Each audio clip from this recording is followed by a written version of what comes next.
Greetings of the day everyone. Welcome to the Photon academy.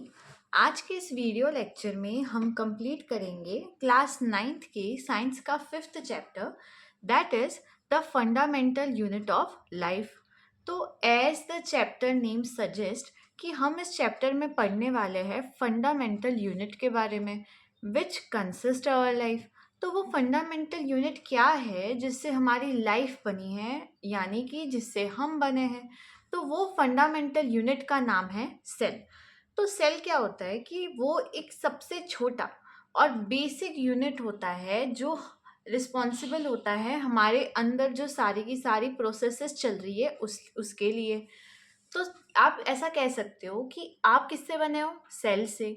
आपकी body में जो सबसे छोटा यूनिट है वो क्या है? सेल। नाउ ऐसा कैसे है? केमिस्ट्री में आप पढ़े होंगे कि जो सारी नॉन लिविंग थिंग्स होती है ना, वो सारी किससे बनी है? एटम्स से, राइट? कि छोटे छोटे जो एटम पार्टिकल्स है वो एक साइड बाइंड करते हैं और वो क्या बना देते हैं? एक मैटर फॉर्म कर देते हैं। ठीक उसी तरह इस दुनिया में जितनी भी लिविंग चीज़ें हैं वो सारी किससे बनी है? सेल्स से। तो बहुत सारी सेल्स एक साथ बिल्डअप हो के क्या बनाती है? हमारी बॉडी। जैसे कि क्या होता है बिल्डअप प्रोसेस में, सबसे पहले जो सेल्स है वो बनाती है टिश्यूज। देन टिश्यूज एक साथ आके क्या बनाते हैं? ऑर्गन्स। और वही ऑर्गन जैसे कि हार्ट हो गया, आईज हो गई, किडनीज हो गई, ये सारे ऑर्गन्स मिलके क्या बनाते हैं? Organ system. यानी कि they form our whole body. तो ये जो हमारी होल बॉडी है वो किससे मिलके बनी? सेल्स से मिलके बनी। इसीलिए हम सेल को क्या कहेंगे? That is the fundamental unit of life. तो ऐसा सेल कैसे करता है? सेल तो बाइंड हो रहा है ना, एक साथ ऐसे जुड़ जाती है बहुत सारी सेल्स और तब जाके टिश्यूज बनाती है, राइट? तो इतनी सारी सेल्स क्या कहाँ से आती है या कैसे बनती है? तो ये जो सेल्स है वो अपने आप को ही रेप्लिकेट करती है, यानी कि सेम टू सेम अपने ही जैसा दूसरा सेल बना लेती है, खुद को ही रेप्लिकेट करती रहती है। तो इसीलिए उन्हें हम क्या कहते हैं? Building blocks of life. जैसे बिल्डिंग बनाते टाइम हम छोटी छोटी ब्रिक्स को एक साथ लगा के एक बड़ी सी बिल्डिंग फॉर्म करते हैं, उसी तरह छोटी छोटी सेल्स जो है वो एक साथ अपने आप को डबल कर करके जुड़ती जाती है और जुड़ते जुड़ते क्या बना देती है? टिश्यूज। और वही टिश्यू बनाते हैं हमारे ऑर्गन, और उन्हीं ऑर्गन से मिलके हमारी बॉडी बनी हुई है। तो इसीलिए ये चीज़ ध्यान रखना कि बिल्डिंग ब्लॉक्स ऑफ लाइफ क्या है? हमारी सेल्स। एंड इसीलिए वो क्या है? Fundamental unit of our life. अब इसी सेल से जो हमारी बॉडी के सारे फंक्शंस होते हैं ना, वो सब होते हैं। अब आप कहोगे कैसे? तो बॉडी का फंक्शन होता है ना ब्लड को फिल्टर करना, और वो कौन करता है? किडनी। किडनी क्या है? ऑर्गन। और वही ऑर्गन किससे बना है? टिश्यूज से। जो टिश्यू किससे बना है? सेल से। तो इसीलिए हम कह सकते हैं कि हमारी बॉडी में जो भी सारे फंक्शंस हो रहे हैं, हमारी बॉडी जो भी काम कर रही है रोज, वो किसकी वजह से कर पा रही है? सेल्स की वजह से। तो इसीलिए सेल्स बहुत ज़्यादा एसेंशियल है।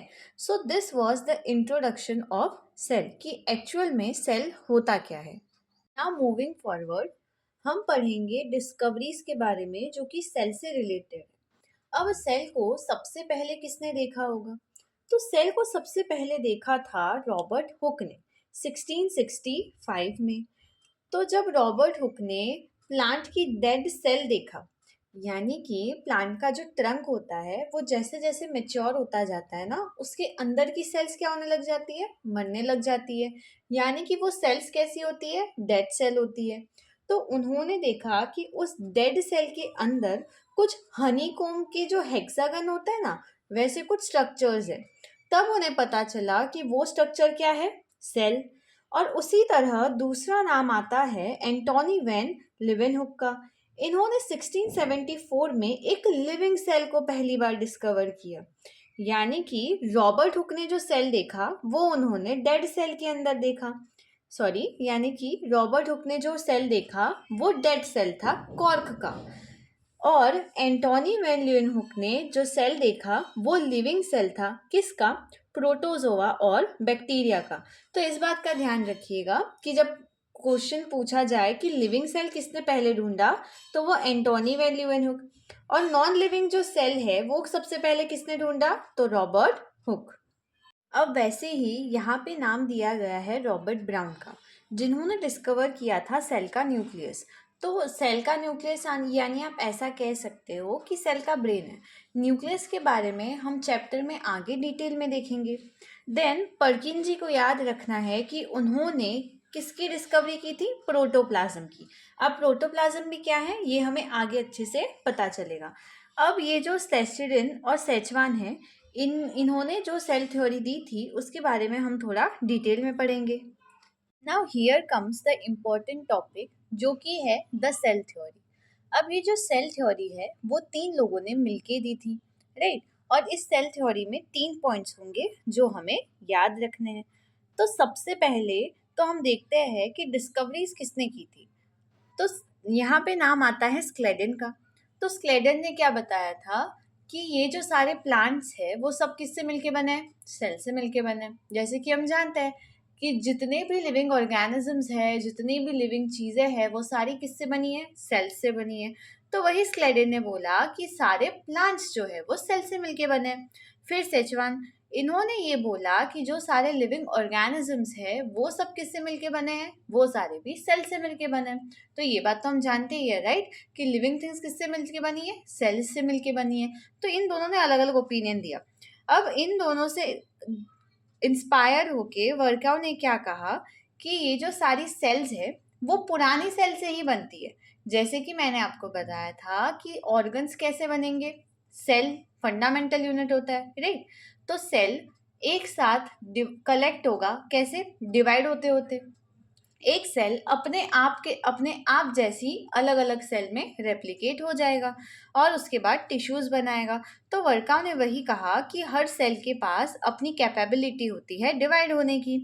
अब सेल थ्योरी के 3 पॉइंट्स याद रखने हैं बस, कि सारे ऑर्गेनिजम्स किससे बने हैं? सेल से बने हैं, जो हमने सबसे पहले पढ़ा, राइट? फिर लिविंग ऑर्गेनिजम्स जो है वो एक या उससे ज़्यादा सेल से बन सकते हैं। फिर ये जो नया सेल बना वो किससे बनता है? प्री एग्जिस्टिंग सेल, यानी कि जो पहले का सेल था उसी से नया सेल बनता है बाय सेल डिवीजन। तो यही थे कुछ 3 सिंपल पॉइंट्स जो कि सेल थ्योरी को डिस्क्राइब करते हैं। और यही है 3 साइंटिस्ट जिन्होंने सेल थ्योरी मिलके दी थी। अब सेल थ्योरी में हमने देखा ना कि ये जो हमारी सेल्स है, कि ये जो ऑर्गेनिजम्स है वो एक या उससे ज़्यादा सेल से मिलके बने होंगे, राइट? तो सेल नंबर्स होंगे कि उसमें एक सेल होगी या एक से ज़्यादा सेल्स होगी। यहाँ पे क्या होता है कि there are 2 kinds of organisms. एक होते हैं यूनिसेलुलर ऑर्गेनिजम्स और दूसरे होते हैं मल्टी सेलुलर ऑर्गेनिजम्स। अब ये जो यूनिसेलुलर ऑर्गेनिजम्स है वो एक सिंगल सेल से बनते हैं। यूनि मतलब क्या? 1, सेलुलर मतलब क्या? सेल। तो एक ही सेल से जो ऑर्गेनिज्म बनते हैं उन्हें हम क्या कह देंगे? यूनिसेलुलर ऑर्गेनिजम्स, जिसके एग्जाम्पल है अमीबा, क्लेमिडोमोनास, पैरामीशियम एंड बैक्टीरिया। तो इनके अंदर क्या होता है कि बहुत सारी सेल्स मिलकर टिश्यूज नहीं बनाती, ना ऑर्गन और ना ही ऑर्गन सिस्टम। यानी कि इनकी बॉडी में सिर्फ एक ही सेल होता है जो रिस्पॉन्सिबल होता है उनकी बॉडी की फंक्शनिंग के लिए। अब जो दूसरे काइंड ऑफ ऑर्गेनिजम्स है, मल्टी सेलुलर ऑर्गेनिज्म। मल्टी यानी कि क्या? एक से ज़्यादा। तो जो ऑर्गेनिजम्स बहुत सारी सेल्स से मिलके बने हैं उन्हें हम क्या कह देते हैं? Multi cellular organisms. For example fungi, plants and animals. तो हम किससे बने हैं? हमारे अंदर जो सेल नंबर है वो बहुत ज़्यादा है, राइट? क्योंकि वही सेल्स तो टिश्यू बना रहे हैं और टिश्यू से ही हमारे सारे के सारे ऑर्गन्स बनते हैं। तो हम सब भी क्या है?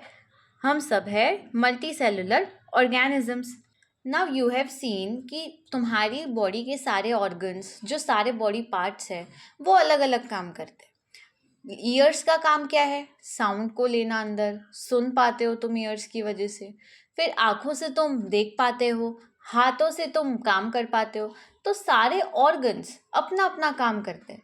किडनी ब्लड को फिल्टर करती है, हार्ट ब्लड को सर्कुलेट करता है, राइट? तो ये सारी चीज़ें तो सेल्स से बनी है। तो क्या होता है कि सेल्स अपना अपना काम हमेशा बांट लेते हैं।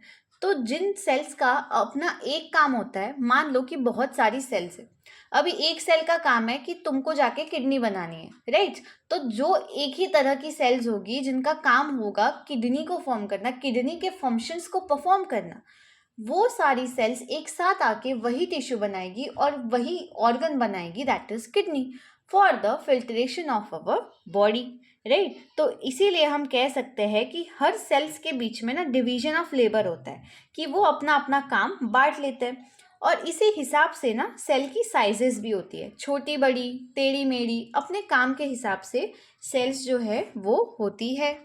अब जैसे यहाँ पे वेरियस सेल्स का डायग्राम दिया हुआ है जो कि प्रेजेंट होते हैं ह्यूमन बॉडी के अंदर, तो सेल के डिफरेंट डिफरेंट शेप्स को यहाँ पे डिस्कस किया गया है। This was a nerve cell. Nerve cell कहाँ प्रेजेंट होती है? ब्रेन में और स्पाइनल कॉर्ड में।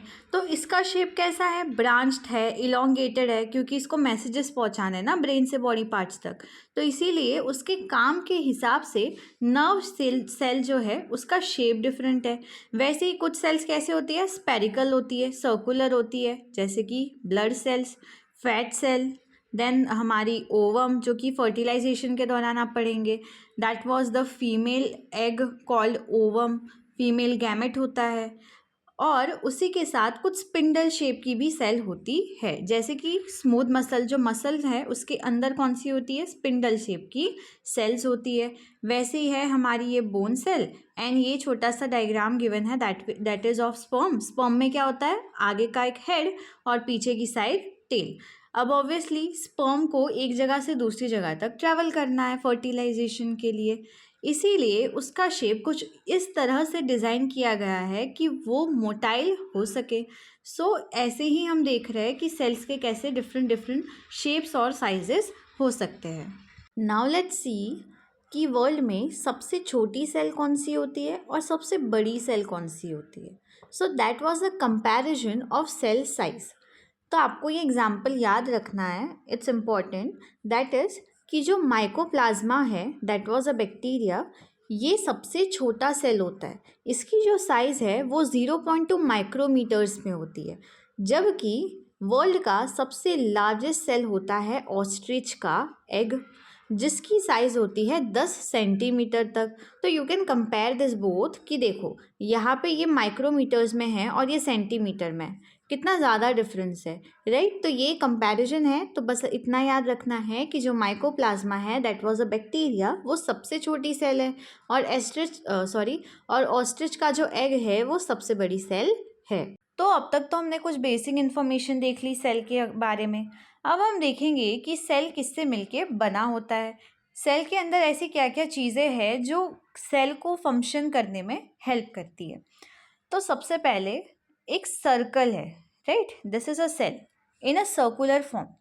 अब इस सेल को ये जो कवर कर रहा है, जैसे कि ह्यूमन बॉडी को, हमारी बॉडी को स्किन ने कवर करके रखा है, वैसे ही इसको इस मेम्ब्रेन ने कवर करके रखा है। इस मेम्ब्रेन का नाम क्या है? प्लाज्मा मेम्ब्रेन, ठीक है। अब हमारे अंदर ब्रेन है जो हमारी बॉडी में जो भी सारी एक्टिविटीज़ होती है उसको कंट्रोल करता है, कोऑर्डिनेट करता है। वैसे ही इसके अंदर जो हमारे सेल का ब्रेन होगा दैट इज इट्स न्यूक्लियस, तो इसको क्या कहेंगे? न्यूक्लियस कह देंगे। अब इसके बाद ये जो अंदर न्यूक्लियस प्रेजेंट है ना, वो क्या है? एक जेली लाइक सब्सटेंस के अंदर प्रेजेंट है, यानी कि ये जो जगह बची है उसमें ना एक जेली जैसी चीज़ भरी हुई है और उसी के अंदर न्यूक्लियस तैर रहा है। अब क्या सिर्फ न्यूक्लियस ही तैरता है उसके अंदर? तो नहीं, इसके अंदर साथ ही में बहुत सारी ऑर्गेनेलीज होती है। अब ये ऑर्गेनेलीज क्या होंगी कि जैसे हमारी बॉडी में बहुत सारे ऑर्गन्स हैं, वैसे ही सेल के अंदर बहुत सारी ऑर्गेनेलीज है। हम सारी ऑर्गेनेलीज के बारे में आगे डिटेल में देखेंगे, राइट। अब कुछ कुछ सेल के अंदर उसको ना अल्ट्रा प्रोटेक्शन की ज़रूरत पड़ती है। तो क्या होता है कि उसके पास प्लाज्मा मेम्ब्रेन के साथ साथ एक और आउटर कवरिंग भी प्रेजेंट होती है, और इस आउटर कवरिंग को कह देते हैं सेल वॉल।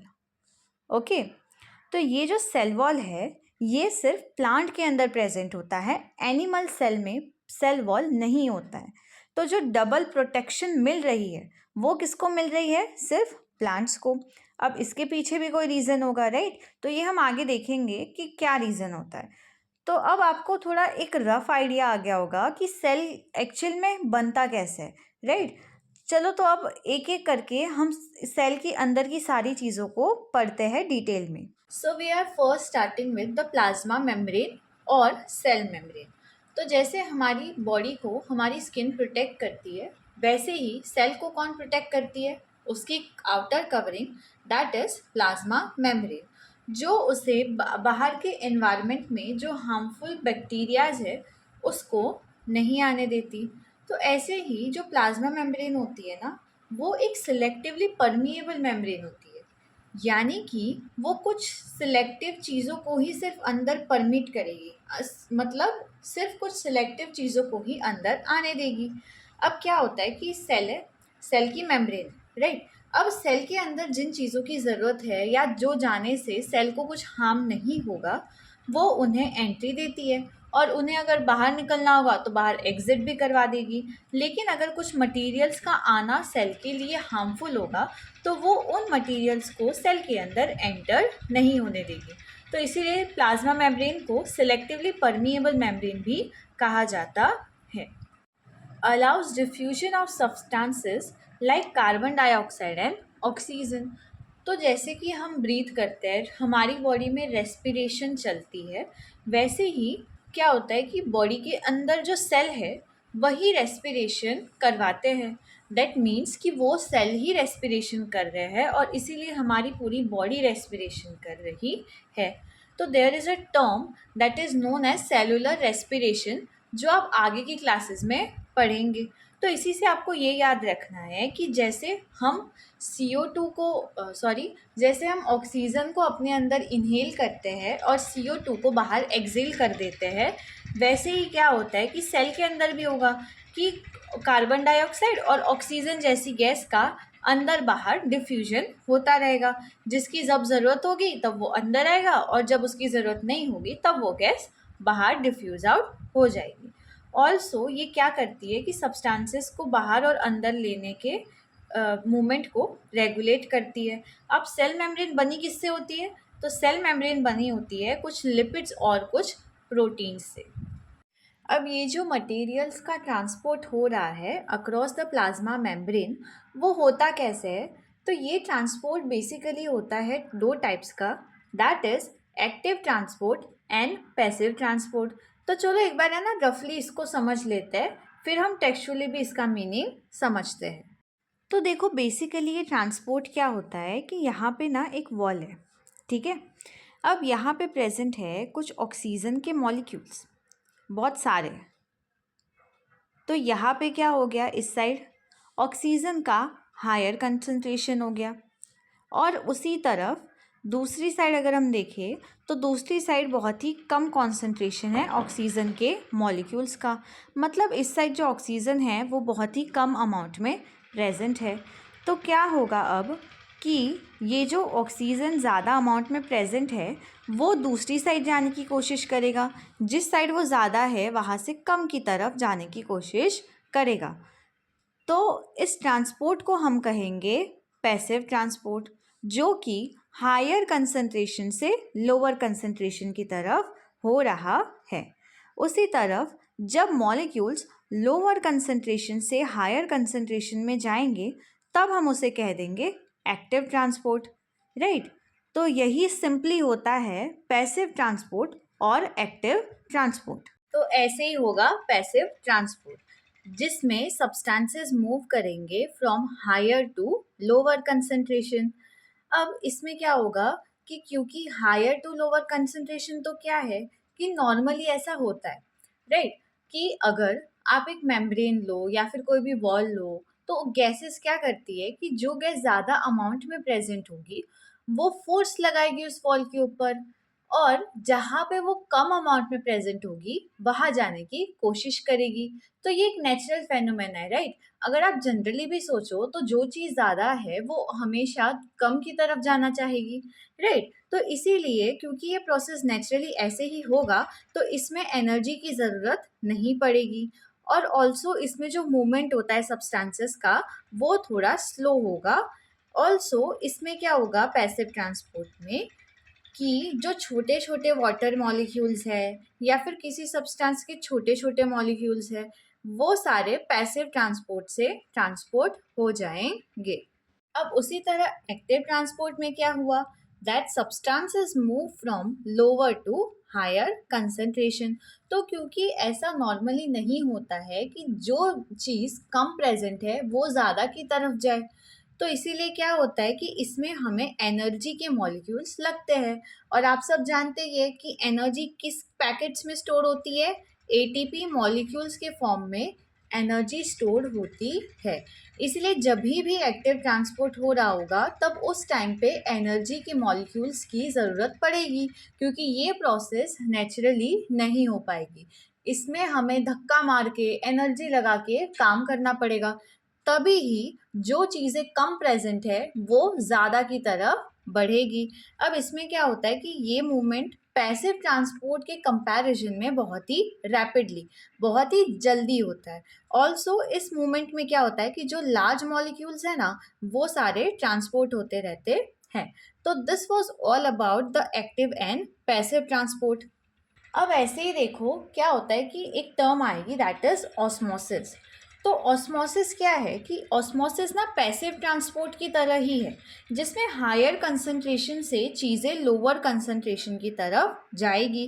लेकिन इसमें डिफरेंस सिर्फ इतना है कि ऑस्मोसिस में सिर्फ H2O के मॉलिक्यूल्स ही ट्रांसपोर्ट कर पाएंगे, यानी कि इसमें जो दूसरे सब्सटेंसेस है ना वो एक जगह से दूसरी जगह मूव नहीं करेंगे।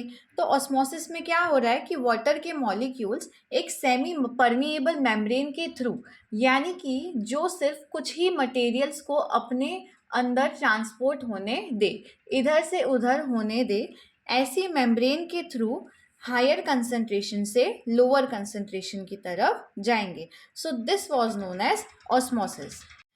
अब वैसे ही देखो दो टाइप के ऑस्मोसिस होते हैं। First one is endosmosis and the second one is exosmosis. तो देखो क्या होता है, एंडोऑस्मोसिस और एक्सोऑस्मोसिस को एक जनरल एग्जाम्पल की तरह समझते हैं कि क्या होता है, तुम्हारे घर में कभी कभी तुम्हारी मम्मी रात को बादाम भिगोती है, तो जब तुम सुबह उस बादाम को छील के खाते हो तो वो बादाम अपनी साइज़ से थोड़ा सा फूल जाता है, राइट। तो होता क्या है कि वो बादाम जब तुम्हारी मम्मी ने पानी में रखा तब उसके अंदर पानी एंटर किया, और पानी अंदर एंटर होने की वजह से वो जो बादाम था वो फूल गया। तो ऐसा ही कुछ होता है सेल के साथ। तो ये थी तुम्हारी सेल, राइट। अब इसके बाहर क्या है, सॉल्वेंट प्रेजेंट है। सॉल्वेंट क्या होता है तुम्हारा, वाटर। तो जब ये सेल वाटर के अंदर पड़ा हुआ है तो क्या होगा कि ये जो वाटर है वो इस सेल के अंदर जाएगा, राइट। और यही पानी अंदर जाके क्या करेगा, इस सेल को फुला देगा। इस मूवमेंट को हम कहेंगे एंडोऑस्मोसिस, जिसमें सेल के अंदर पानी ने एंटर किया। तो वही हुआ जो बादाम के साथ हुआ कि सेल के अंदर पानी जाने की वजह से ये जो सेल है वो फूल गया और अपनी साइज से थोड़ा सा बड़ा हो गया, स्वेल कर गया। This is known as endosmosis. अब वैसे ही एक्सोऑस्मोसिस में क्या होगा, एज द नेम सजेस्ट कि एक्सो मतलब क्या, बाहर निकलना, एंडो मतलब क्या, अंदर आना। तो अब एक्सोऑस्मोसिस में क्या होगा कि ये जो सेल है, सेल के अंदर वाटर प्रेजेंट होगा, राइट। जैसे ह्यूमन बॉडी में भी तो वाटर कंटेंट प्रेजेंट होता है, और जो नट्स होते हैं, फ्रूट्स होते हैं, सबके अंदर वाटर प्रेजेंट होता है। वैसे ही सेल के अंदर भी वाटर का कुछ कंटेंट होता है। तो इस सेल में जो वाटर होगा वो बाहर की साइड आने लगेगा। इस मूवमेंट को हम क्या कहेंगे, एक्सोऑस्मोसिस। तो क्योंकि उसके शरीर से, यू कैन से कि सेल की बॉडी से उसका पानी बाहर निकल गया, तो ऑब्वियसली क्या हो जाएगा कि ये सेल ऐसे सिकुड़ सा जाएगा, श्रिंक कर जाएगा। तो इसे हम कहेंगे एक्सोऑस्मोसिस। एंडोऑस्मोसिस में सेल फूल जाएगा, जबकि एक्सोऑस्मोसिस में जो सेल है हमारा वो पिचक जाएगा, श्रिंक कर जाएगा। तो वी हैव रेड अबाउट कि सेल मेम्ब्रेन के थ्रू क्या होता है, CO2 और ऑक्सीजन जो है वो डिफ्यूज़ करता है, राइट। तो वहाँ पे क्या चलता है, डिफ्यूजन चलता है। तो बेसिकली डिफ्यूजन होता क्या है, जिसमें सब्सटेंसेस जो कि सॉलिड, लिक्विड और गैस के फॉर्म में है वो हायर कंसंट्रेशन से लोअर कंसंट्रेशन की तरफ जाते हैं। तो ये ऑस्मोसिस जैसा ही तो हुआ। ऑस्मोसिस में भी तो यही हो रहा था, राइट, कि हायर कंसंट्रेशन से लोअर कंसंट्रेशन की तरफ ही जो मॉलिक्यूल्स है वो ट्रैवल कर रहे थे। तो चलो डिफरेंस जानते हैं कि डिफ्यूजन और ऑस्मोसिस में क्या डिफरेंस होगा। तो सी, ऑस्मोसिस में क्या होता था कि वाटर मॉलिक्यूल हायर कंसंट्रेशन से लोअर कंसंट्रेशन की तरफ जाते थे, जबकि डिफ्यूजन में मॉलिक्यूल सॉलिड, लिक्विड और गैस तीनों ही फॉर्म में एक जगह से दूसरी जगह जा सकता है। Now the second difference is, osmosis में क्या प्रेजेंट होती थी, सेमी परमिएबल मेम्ब्रेन, जहाँ हाई कंसंट्रेशन से मॉलिक्यूल जो है वो लो कंसंट्रेशन की तरफ जाता था, यही होता था, राइट। अब डिफ्यूजन में क्या होगा, डिफ्यूजन में ये होगा कि यहाँ पे ज़रूरी नहीं है कि हमेशा सेमी परमिएबल मेम्ब्रेन ही प्रेजेंट हो। यहाँ पे क्या हो सकता है कि मान लो कि हमने ना दो कंटेनर्स रखे और इन कंटेनर्स में एक साइड क्या है, ऑक्सीजन बहुत ही ज़्यादा है और एक साइड ऑक्सीजन बहुत ही कम है। अब हमने इसके बीच में एक पैसेज बना दिया। अब जब हमने पैसेज बना दिया तो वो चीज़ तो ट्रैवल करेगी ना एक जगह से दूसरी जगह, तो ऑब्वियसली वो हमेशा ज़्यादा से कम की तरफ ट्रैवल करेगी, राइट। तो ये हो गया हमारा डिफ्यूजन, यानी कि डिफ्यूजन के अंदर सेमी परमिएबल मेम्ब्रेन का होना इम्पॉर्टेंट नहीं है, जबकि ऑस्मोसिस में हमेशा सेमी परमिएबल मेम्ब्रेन का होना ही ज़रूरी है। So that was the difference between osmosis and diffusion. Now there are 3 types of solutions mentioned in the text book. अब ये जो 3 टाइप के सॉल्यूशंस है उसमें सबको बहुत कन्फ्यूजन होती है, लेकिन तुम अगर हर टाइप को अच्छे से समझ के करोगे ना तो वो बहुत ही सिंपल लगेगा। तो एक एग्जाम्पल लेते हैं और उसके थ्रू तीनों टाइप्स के सॉल्यूशन को हम याद रखेंगे। सबसे पहला टाइप का सॉल्यूशन होता है हाइपरटोनिक। अब देखो, हाइपर का मतलब क्या होता है, बहुत ज़्यादा, है ना। कभी बोलते हो कि तुम हाइपर क्यों हो रहे हो, इतना गुस्सा क्यों कर रहे हो, क्यों ज़्यादा ऐसे लोड ले रहे हो, राइट। तो hyper is something which is ज़्यादा, राइट। अब ज़्यादा क्या है, तो ज़्यादा मीठा है। कैसे, देखो, यहाँ तुमने एक ग्लास लिया, ग्लास में रखा है पानी और पानी में तुमने घोल दी चीनी, राइट। अब पानी क्या है तुम्हारा, सॉल्वेंट, और तुम्हारी शुगर क्या हुई, सल्यूट, राइट। तो सॉल्वेंट है और तुम्हारी शुगर क्या है, उसका सल्यूट है। अब हाइपरटोनिक सॉल्यूशन में हाइपर है, शुगर क्या है, ज़्यादा है, यानी कि तुम्हारे पास सल्यूट जो है वो ज़्यादा है एज़ कंपेयर टू सॉल्वेंट। अब तुमने क्या किया कि इस ग्लास में तुमने डाल दी एक सेल, क्या डाल दी, एक सेल डाल दी। अब इस सेल से क्या हो रहा है कि सेल के अंदर भी तो प्रेजेंट होगा सॉल्वेंट, पानी प्रेजेंट होगा, राइट। तो देखो, ग्लास में जो पानी है वो कम है एज़ कंपेयर टू शुगर, और सेल के अंदर का जो पानी है वो तो फिर उसके कंपैरिजन में ज़्यादा हुआ, राइट। यानी कि ग्लास वाला पानी क्या है, कम है, लेकिन सेल का पानी उसके कंपैरिजन में ज़्यादा है। तो सॉल्यूशन कहाँ मूव करता है, from higher concentration to lower concentration. अब क्योंकि इस ग्लास में पानी बहुत कम है और सेल में ज़्यादा है, तो सेल के अंदर का पानी बाहर मूव आउट करने लगेगा from higher concentration to lower concentration. अब जब तुम इस सेल को बाहर निकाल के देखोगे तो इसके अंदर का पानी जो वाटर कंटेंट है वो तो बाहर जा चुका है, राइट। तो जिसकी वजह से ये सेल क्या हो जाएगी, श्रिंक हो जाएगी, सुखड़ जाएगी, ऐसा पतली सी हो जाएगी, क्योंकि उसके अंदर का वाटर कंटेंट बाहर निकल चुका है।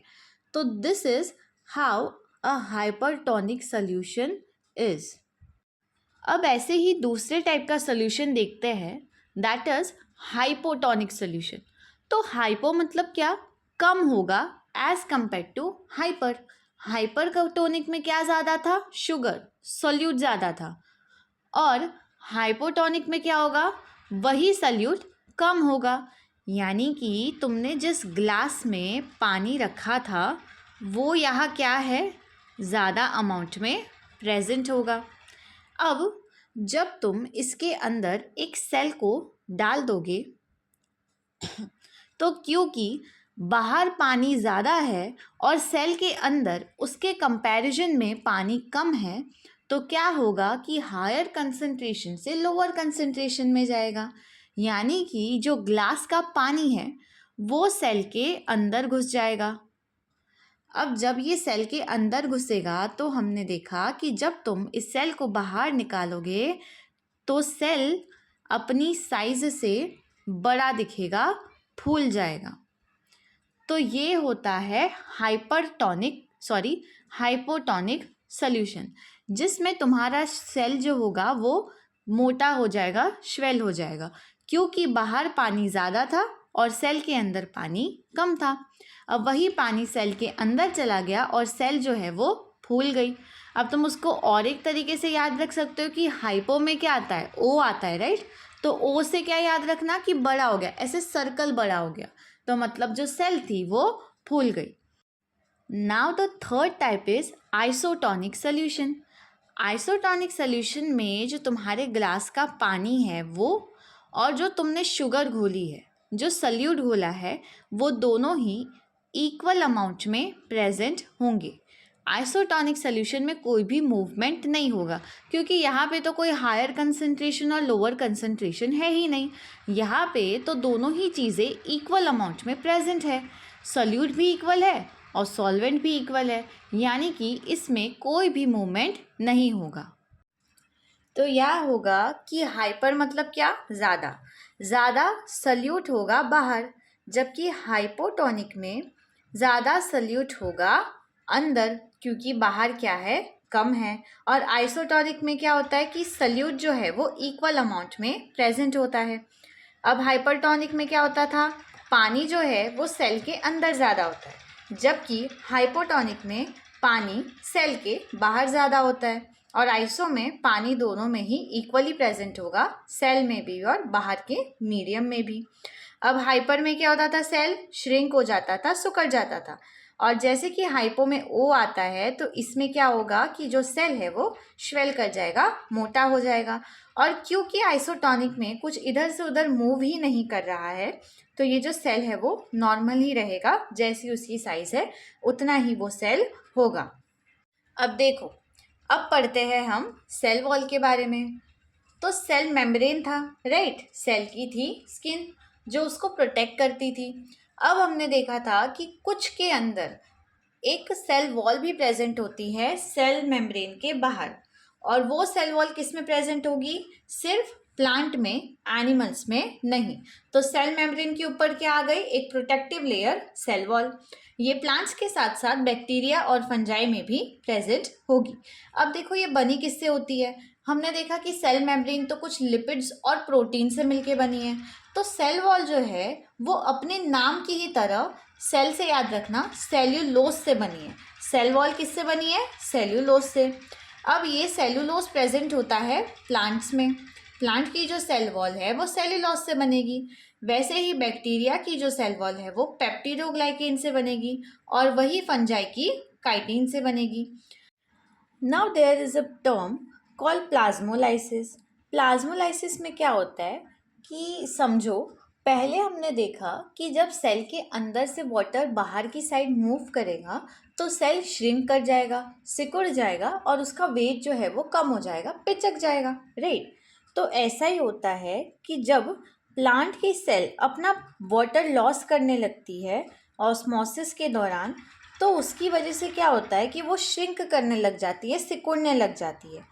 लेकिन उसकी जो सेल वॉल है वो वैसी की वैसी ही रहती है, यानी कि उसका जो लिविंग कंटेंट है सेल का, अंदर का पोर्शन जिसमें न्यूक्लियस, साइटोप्लाज्म, सेल वॉल, वो जो सारी चीज़ें हैं जो लिविंग पार्ट है सेल का, वो तो सिकुड़ जाएगा, लेकिन जो उसकी सेल वॉल है वो वैसी की वैसी रहेगी, यानी कि सेल वॉल बहुत ज़्यादा स्टिफ है।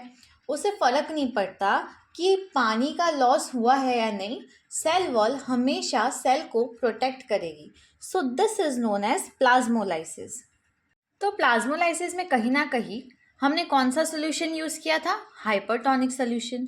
अब अगर हम हाइपोटोनिक सोल्यूशन यूज़ करें तो हाइपोटोनिक सोल्यूशन में क्या होता है कि सेल जो है वो श्वेल कर जाती है, मोटी हो जाती है, राइट।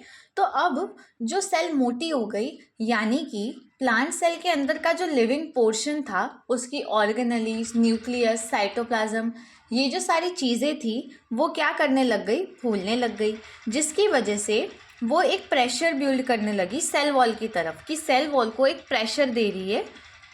तो क्या होता है कि जो सेल वॉल है, अब उस प्रेशर की वजह से सेल वॉल को तो टूट जाना चाहिए, राइट, क्योंकि वो सेल क्या हो रही है? मोटी होती जा रही है और ऐसे प्रेशर मार रही है। तो जब वो ऐसे प्रेशर कर रही है तो सेल वॉल टूट जाती, लेकिन ऐसा नहीं होता है। क्या होता है कि सेल वॉल के ऊपर चाहे कितना भी प्रेशर लग जाए, लेकिन सेल वॉल जो है वो वैसी की वैसी ही रहती है। बल्कि जो सेल वॉल है ना, वो भी उस प्रेशर के अगेंस्ट अपना प्रेशर लगाना स्टार्ट कर देती है, ताकि वो फूट ना जाए। तो यही होता है कि इन दोनों टर्म से हाइपरटोनिक सोल्यूशन और हाइपोटोनिक सोल्यूशन में सेल को रखने से हमें ये पता चला कि चाहे सेल श्रिंक हो जाए या सेल स्वेल हो जाए, दोनों ही केसेस में सेल वॉल इतनी ज़्यादा स्टिफ होती है कि उसको कोई भी फर्क नहीं पड़ता है। इसीलिए सेल वॉल क्या है? एक प्रोटेक्टिव लेयर की तरह काम करती है। अब ये सवाल है कि सेल वॉल सिर्फ प्लांट सेल के अंदर ही क्यों होती है, एनिमल सेल के अंदर क्यों नहीं होती, राइट? तो animals are motile, you know right, कि तुम लोग इधर से उधर जा सकते हो, घूम सकते हो, अपना काम कर सकते हो, लेकिन क्या प्लांट्स ऐसे घूम सकते हैं? अगर कोई काव उनको खाने आए किसी प्लांट को, तो क्या प्लांट वहाँ से उठ के भाग सकता है ताकि वो बच जाए? नहीं ना। तो प्लांट के ऊपर जब भी खतरा आता है तो प्लांट के पास मोर्टेलिटी कैरेक्टर नहीं है, वो अपनी जगह से नहीं हिल सकता, राइट। तो उसको तो ओवर प्रोटेक्शन चाहिए ना। तो इसीलिए जो प्लांट की सेल है उनके पास क्या होता है? सेल वॉल, जो उन्हें बाहर की कंडीशंस से बचाती है। तो दिस इज़ द रीज़न कि सेल वॉल सिर्फ प्लांट सेल्स में ही प्रेजेंट होती है और एनिमल सेल में एब्सेंट होती है। तो this was the part 1 of this chapter. Stay tune for the part 2 of this chapter, जिसमें हम इस चैप्टर के आगे के टॉपिक को फिनिश करेंगे।